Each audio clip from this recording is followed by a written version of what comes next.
বিসমিল্লাহ আলহামদুলিল্লাহ ওয়াসসালাতু ওয়াসসালামু আলা রাসূলিল্লাহ ওয়া আলা আলিহি ওয়া সাহবিহি আজমাইন আম্মা বা'দ। একটি গুরুত্বপূর্ণ বিষয়, আমরা ফেসবুকে কাদা ছড়াছড়ি দেখেছি। এই কাদা ছড়াছড়িটা একেবারেই অনুচিত আমাদের জন্য। এই ঐক্যের বাংলাদেশে, সম্প্রীতির এই বাংলাদেশে আমরা দেখেছি এইরকম ফেসবুকে স্ট্যাটাস দেওয়া হচ্ছে যে কওমি মাদ্রাসায় যাকাত দেওয়া যাবে না। তো এই বিষয়টা নিয়ে যেন আমি কথা বলি, প্রশ্ন করা হয়েছে। আসলে এটা এত লজ্জাজনক একটা কথা, কোন আলেম এই কথার প্রবর্তক হবে এটা অন্তত আমরা আশা করি না। আল্লাহ তাআলা যাকাতের খাতগুলো নির্ধারণ করে দিয়েছেন। ইন্নামাস সাদাকাতু লিল ফুকারা ওয়াল মাসাকিন, এখান থেকে নিয়ে আপনি 8টি খাত পড়ে দেখবেন। মিসকিনদেরকে যাকাত দিবেন, আপনি ফকিরদেরকে যাকাত দিবেন, ইয়তীমদেরকে যাকাত দিবেন, যারা ঋণগ্রস্ত তাদেরকে যাকাত দিবেন।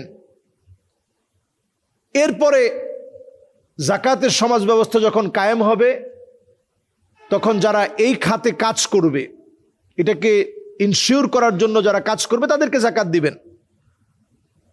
এরপরে কোনো মানুষ ইসলামের দিকে আকৃষ্ট করার জন্য যাকাত দিবেন। এখন এই খাতটা উলামায়ে কেরাম মতামত দেন যে এই খাতটার এখন তেমন বেশি প্রয়োজনীয়তা নেই, এই জন্য যে হাজারো হাজারো মানুষ, লক্ষ লক্ষ মানুষ, কোটি কোটি মানুষ এখন মুসলিম, 200 কোটি প্রায় মুসলমান। এই মুসলমানদের ভিতরে অনেক মানুষ আছে অভাবে অনটনে, যারা ইফতার করতে পারছে না, তাদের কাছে আপনি যাকাতের অর্থ পৌঁছায় দেন। এরপর আপনি যাকাত দিবেন যারা পড়াশোনা করছে, তালিবুল ইলম ওয়া ইবনুস সাবিল ওয়া ফি সাবিলিল্লাহি, যারা আল্লাহর পথে আছে, দিন শিখার জন্য আছে, জিহাদের ময়দানে আছে, ইসলাম বিজয়ের জন্য যারা কাজ করছে তাদেরকে যাকাত দিবেন। যারা খুরুজ ফি সাবিলিল্লাহ আছে, যারা আল্লাহর দিন শিখার জন্য বের হয়েছে তাদেরকে যাকাত দিবেন। স্পষ্ট এটা কোরআনের খাত। সেখানে আপনি কেমনে বলেন যে কওমি মাদ্রাসায় যাকাত দেওয়া যাবে না? এই বিদ্বেষ আসলে কোনোভাবেই মুসলমানদের সমাজে কাম্য নয়। আমরা উলামায়ে কেরাম সম্প্রীতি মহাব্বত নিয়ে কথা বলবো। এদেশের যারা দিনের অন্যতম ধারক এবং বাহক, যারা কষ্ট করে দিনের জন্য, যারা রাতের গভীরে আল্লাহর কাছে কান্নাকাটি করে, ফরিয়াদ করে, চোখের পানি ঝরায়, তাদেরকে আপনি এই ধরনের কথা বলে কষ্ট দিতে পারেন না। এটা তো আপনি খেতে পারবেন না, তো যারা খেতে পারবে, যে সমস্ত ইয়তীমদের জন্য আল্লাহ তাআলা হক রেখেছেন, তালিবুল ইলমদের জন্য হক রেখেছেন। আপনি কি জানেন যে আল আজহার বিশ্ববিদ্যালয়ে আমরা পড়াশোনা করেছি, ওখানে স্কলারশিপ দেওয়া হতো, এটাকে বলতো মিনহা বা স্কলারশিপ। এটা আসতো কোত্থেকে?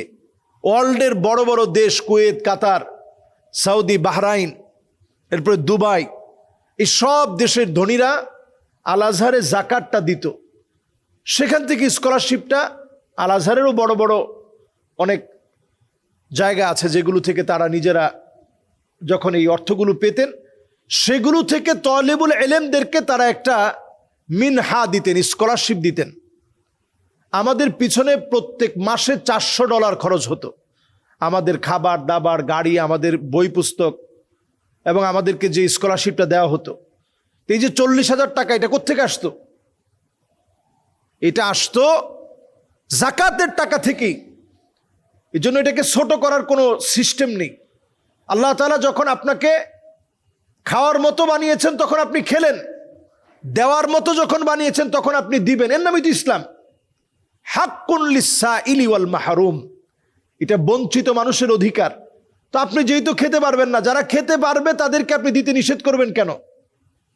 আল্লাহর শরীয়তের উপরে বাড়াবাড়ি করা যাবে না, মাআযাল্লাহ। এজন্য আমরা কাউকে ছোট করে কথা বলবো না, এতে করে আমাদের সম্প্রীতি মহাব্বত নষ্ট হবে। আল্লাহ আমাদেরকে বোঝার তৌফিক দান করুক।